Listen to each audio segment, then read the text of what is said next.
আজকে তোমাদের নিয়ে যাব কলকাতায় লুকিয়ে থাকা একটা ছোট্ট লন্ডন শহরে। কেন বললাম এই কথাটা তা তোমরা ভিডিও দেখলেই বুঝতে পারবে। যেখানে গেলে এক মুহূর্তের জন্য হলেও মনে হবে যে বিদেশ ভ্রমণ করতে এসেছো। তার আগে আমি দেবমিতা মুর্মু আমার এই ছোট্ট চ্যানেল আওয়ার ড্রিম ডেস্টিনেশনে সবাইকে স্বাগত জানাই। তাহলে চলো আজকের এই ভিডিওটি প্রথম থেকে শেষ পর্যন্ত দেখার অনুরোধ রইল। অনেকদিন থেকেই যাওয়ার ইচ্ছে ছিল এই জায়গায়। সময়ের অভাবের কারণে আমরা ঘুরতে যেতে পারিনি, তাই আমার বান্ধবী আর আমি মিলে আজকে যাচ্ছি সেই আমাদের স্বপ্নের জায়গায়, যেটা আমরা অনেকদিন থেকে ভেবে এসেছিলাম যে যাব।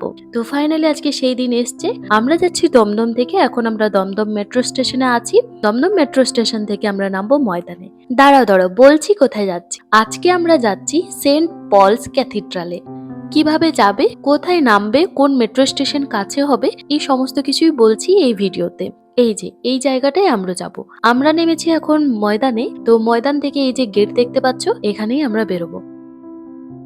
সেন্ট পলস ক্যাথিড্রাল চৌরাঙ্গি রোডে বিশপ প্যালেসের ঠিক উল্টো দিকে অবস্থিত। তোমরা মেট্রো করে এলে ময়দান বা রবীন্দ্র সদনে নামলে মাত্র 5 মিনিট হেঁটেই পেয়ে যাবে এই চার্চ।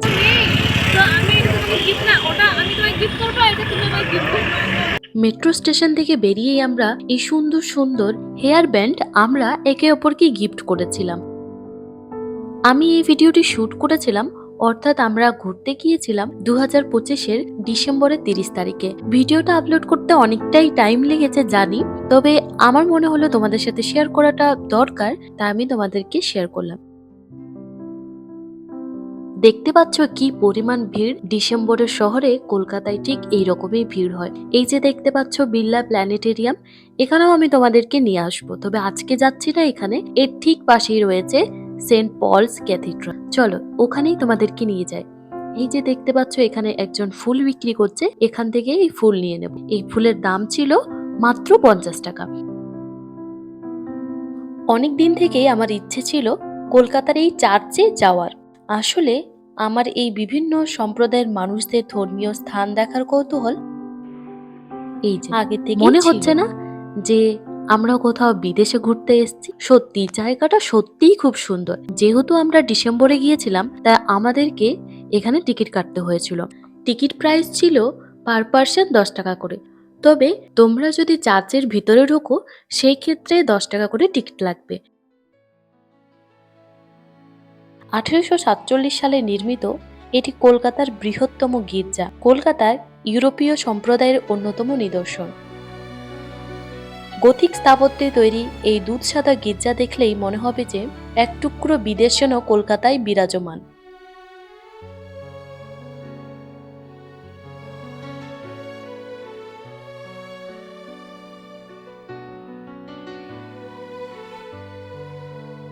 এই গির্জা অ্যাংলিকান ডায়োসিস অফ ক্যালকাটার কেন্দ্র।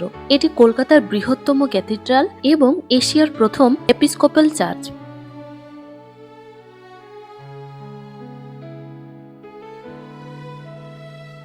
ব্রিটিশ সাম্রাজ্যের অধিভুক্ত বিদেশি রাষ্ট্রগুলিতে যে সকল ক্যাথিড্রাল গঠিত হয় তার মধ্যে সেন্ট পল ক্যাথিড্রাল হলো প্রথম এবং অন্যতম।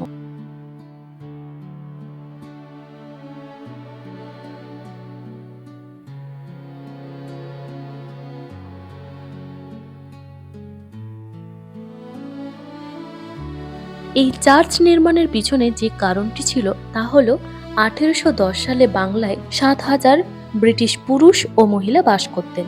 ধীরে ধীরে কলকাতায় ইউরোপীয়দের সংখ্যা বৃদ্ধি পেলে সেন্ট জনস চার্চে স্থানাভাবের কারণেই সেই গির্জাটির পরিবর্তে সেন্ট পলস ক্যাথিড্রাল নির্মাণ করা হয়।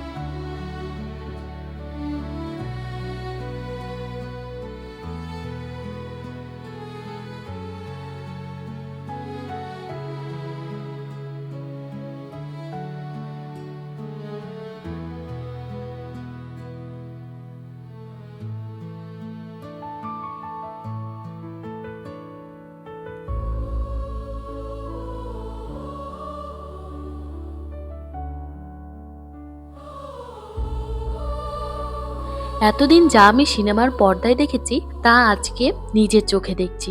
সত্যি আলাদাই অনুভূতি হচ্ছে। সিনেমাগুলোতে যেমন দেখেছি সিনেমার নায়িকার হাতে ফুল নিয়ে এই চার্চের ভিতরে প্রবেশ করে। তার সাথে যখন বিয়ে হয় কিংবা প্রে করতে আসে, শুনশান থাকে, তখন কি ভালো লাগে সিনেমার পর্দায় দেখতে, তা আমি আজকে চাক্ষুষ করলাম। আর দেখো কি সুন্দর জানালাগুলো, রং বেরঙের কাচের দ্বারা তৈরি বিভিন্ন চিত্র ওখানে অঙ্কন করা আছে।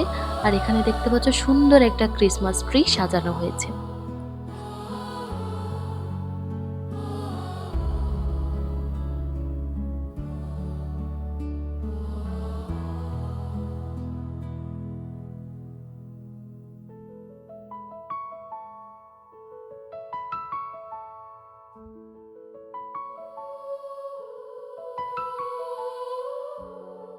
দেখো চেয়ারগুলো কি সুন্দর ডিজাইন, মানে দেখেই না মন মুগ্ধ হয়ে যায়। যখন প্রে করা হয় সবাই এই চেয়ারে বসে থাকে। আর এখানে কি সুন্দর একটা আতুর ঘর বানানো হয়েছে, দেখো কি ভালো লাগছে দেখতে, চোখ যেন সরানোই যাচ্ছে না।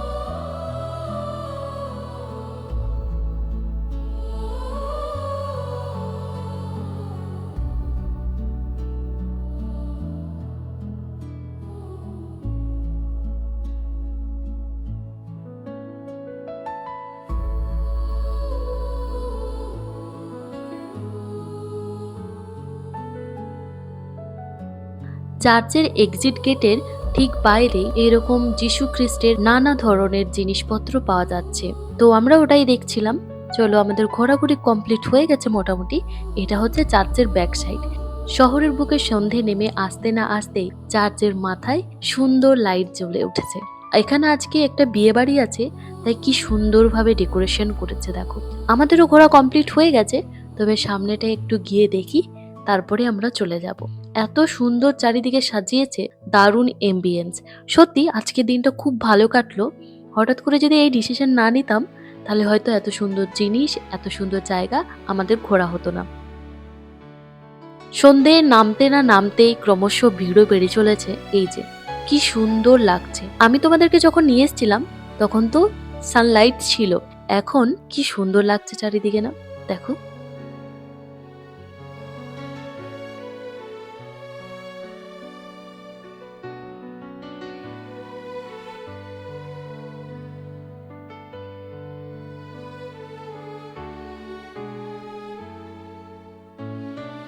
চলো আমরাও তাহলে এখন ফিরছি।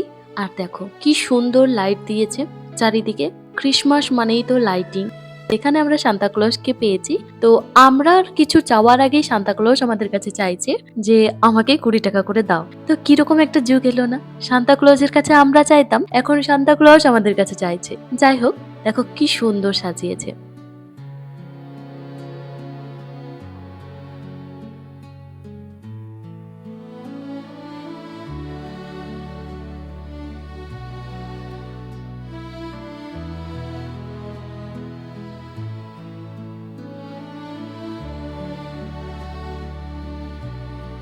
এই যে দেখো, এখন বিড়লা প্ল্যানেটেরিয়ামটাও কি সুন্দর সাজিয়েছে, আর ভিড়ও কিন্তু ওই রকমই আছে। চলো এখন আমরা বাড়ি ব্যাক করছি, তার আগে কিছু খেয়ে নিই। আমরা দুজন মিলে নিয়েছিলাম এখানে ভেলপুরি, বেশ ভালোই বানিয়েছিল। তো আমাদের ভেলপুরি রেডি হয়ে গেছে। এখন আমি আমার বন্ধুকে মানে বান্ধবীকে দিচ্ছি ভেলপুরি। দেখি ওর খেয়ে রিয়াকশনটা কেমন হয়। আমরা যখনই একসাথে বেরোই তখনই আমরা বেশিরভাগ টাইমে ভেলপুরিই নিই। তো এই যে ওর রিয়াকশনটা এখন দেখবো।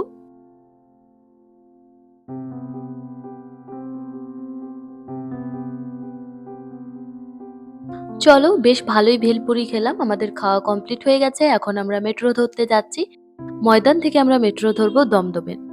তো চলো, আজকের ভিডিওটা কেমন লাগলো সবাই আমাকে কমেন্ট করে জানাও। আর যদি কিছু ভুল বলে থাকি তাহলে সেটার জন্য আগে থেকে সরি চাইছি। আমি যতটুকু ইনফরমেশন কিংবা আমার যেরকম অভিজ্ঞতা হয়েছে আমি সেগুলোই তোমাদের সাথে শেয়ার করার চেষ্টা করেছি। তাহলে চলো, আমরা পৌঁছে গেছি দমদম। এখন আমরা বাড়ি যাচ্ছি, বাড়ি গিয়ে আমরা ফ্রেশ হব। আর যে ফুলটা নিয়েছি সেই ফুলটা আমি সুন্দর করে সাজিয়ে রেখে দেবো। তাহলে ভিডিওটাও আজকে এখানে শেষ করছি। দেখা হবে নতুন একটি ভিডিওতে। যদি ভিডিওটি ভালো লেগে থাকে তাহলে অবশ্যই লাইক, কমেন্ট এন্ড সাবস্ক্রাইব করতে একদম ভুলবে না। তাহলে চলো, আজকের মতো বাই বাই, দেখা হবে নতুন একটি ভিডিওতে।